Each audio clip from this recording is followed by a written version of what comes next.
घर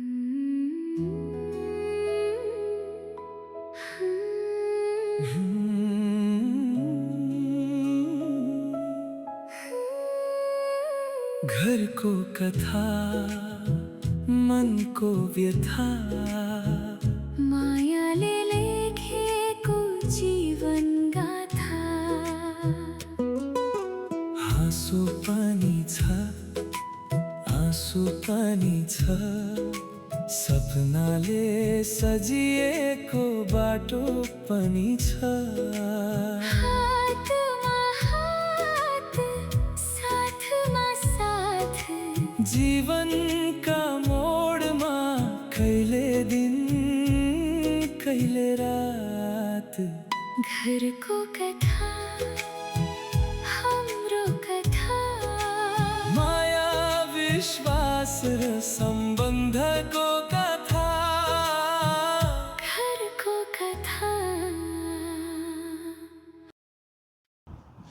रिया के भन्न खोज्दैछौ?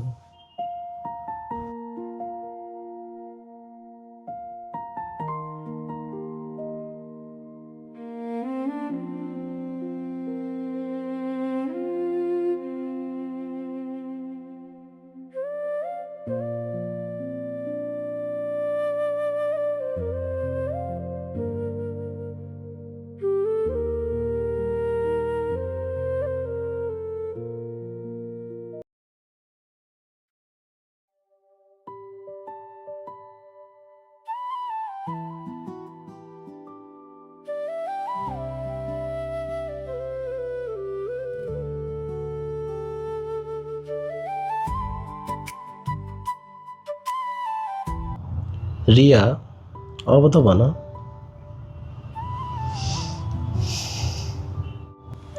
हजुरलाई हाम्रो विवाह अगाडि म के गर्थेँ याद छ?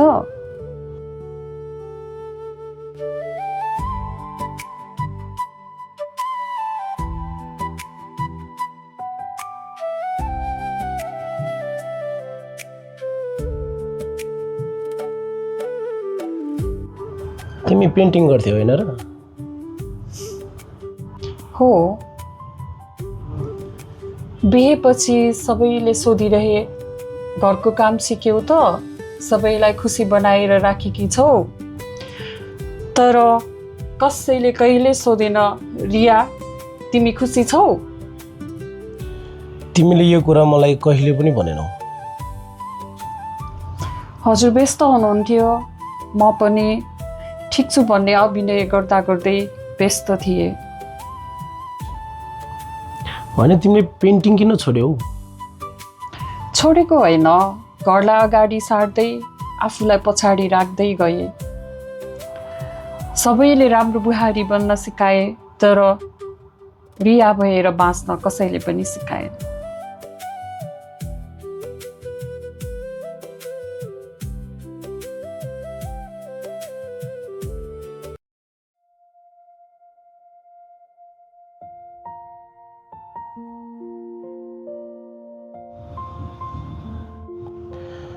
माफ गर, अबदेखि तिम्रो कुनै पनि सपना तिमीले एक्लै बोक्न पाउने छैनौ।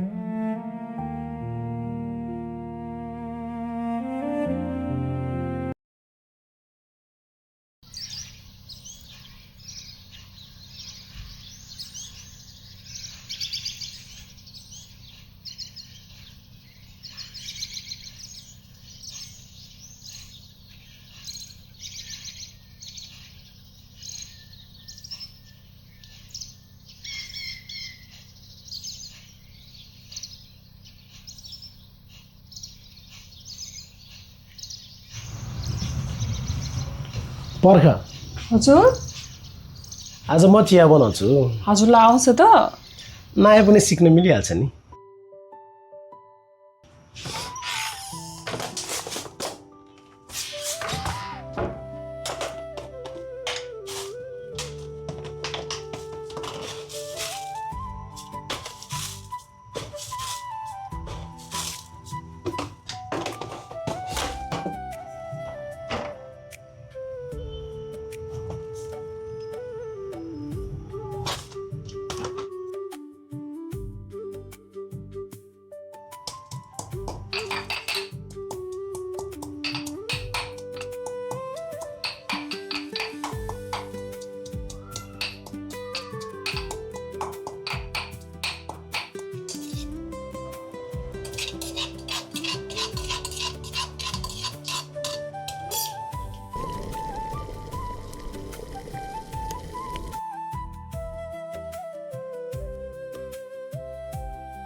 आँसुभित्र लुकेका अनेक व्यथा थिए आज तिम्रो साथले फेरि म भएर ल भन चिया कस्तो भयो चिया त ठिकै छ तर चिया होइन हजुर चाहिँ बदलिँदै हुनुहुन्छ त्यसो भए म अभ्यास जारी राख्छु चिया पनि सम्बन्ध जस्तै रहेछ कसरी धैर्य कम भयो भने स्वाद पनि बिग्रिन्छ त्यसो भए अबदेखि म हतार कम गर्छु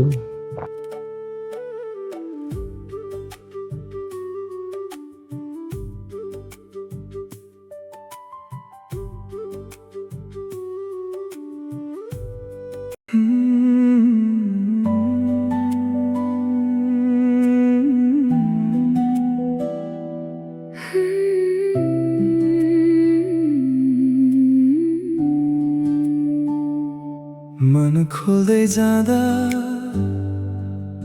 दूरी आफै घट्दो रहेछ सुन्ने एउटा मन भए घाउ पनि भरिदो रहेछ साथ यही हो सायद शब्द भन्दा गहिरो तिमीसँग बस्दा मन फेरि शान्त भयो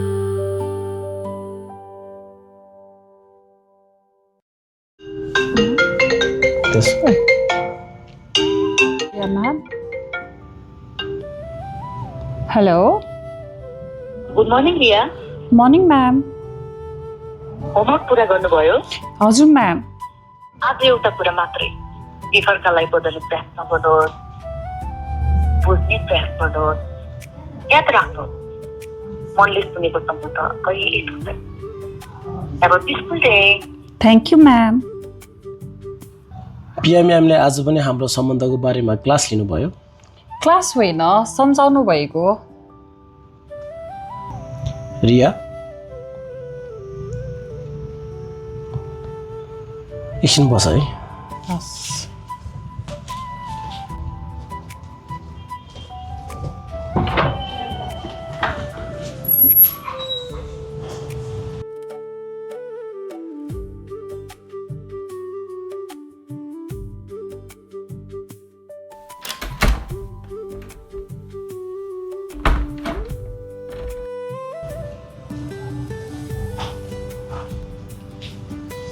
हजुर कहाँ जानुभएको थियो एउटा सानो काम थियो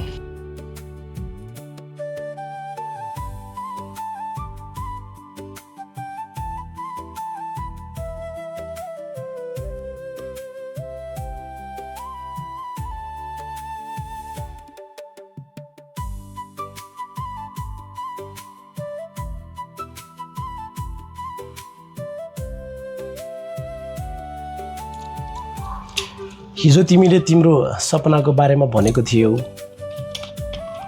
त्यही सपना मैले आज तिमीलाई घरैमा ल्याइदिएँ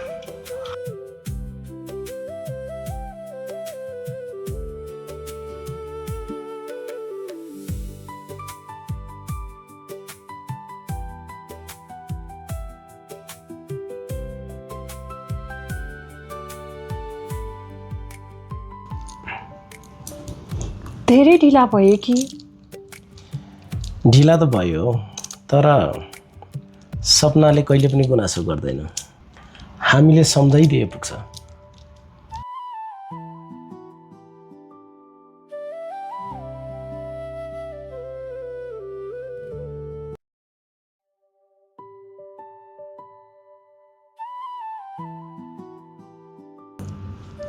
thank you you are most welcome एउटा शर्त छ के होला यसपालि यो सपना चाहिँ आधी बाटोमा नछोड है यसपालि हजुरसँगै हिँड्छु। हुन्छ।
हाँसेको रिया, हामी यति हाँस्ने मान्छे कहिलेदेखि हामी गम्भीर हुन थाल्यौँ?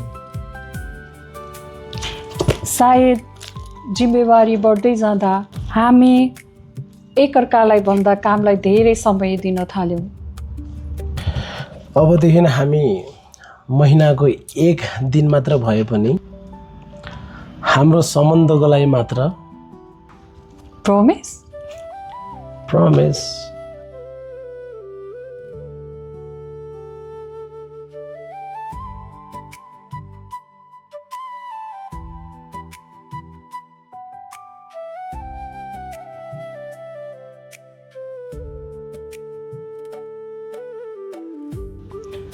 भोलि पहिलोपटक भेटे जस्तै गरी चिरा परिचय गरौँ। हुन्छ, त्यसो भए म फेरि सजिएर आउँछु। म चाहिँ फेरि पर्खेर बस्छु।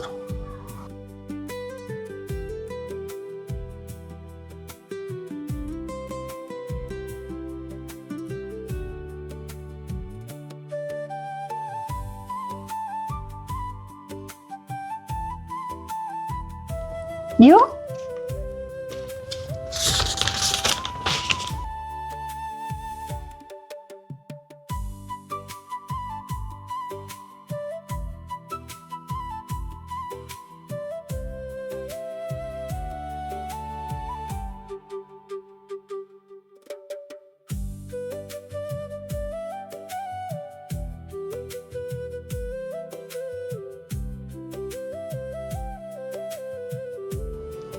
के लेखिएको छ?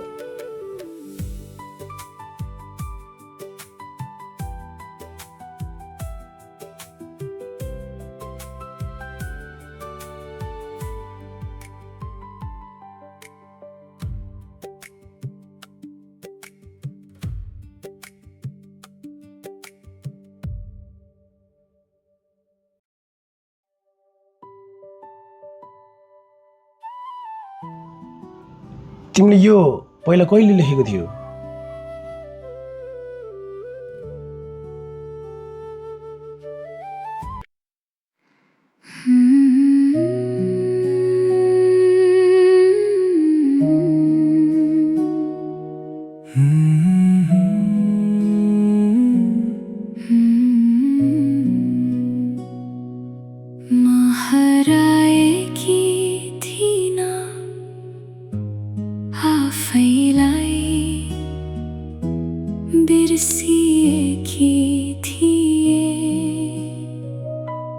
तिम्रो साथले फेरि मलाई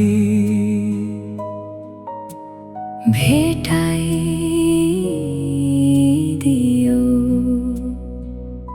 साँचो प्रेम हराउँदैन कहिले, चुपचाप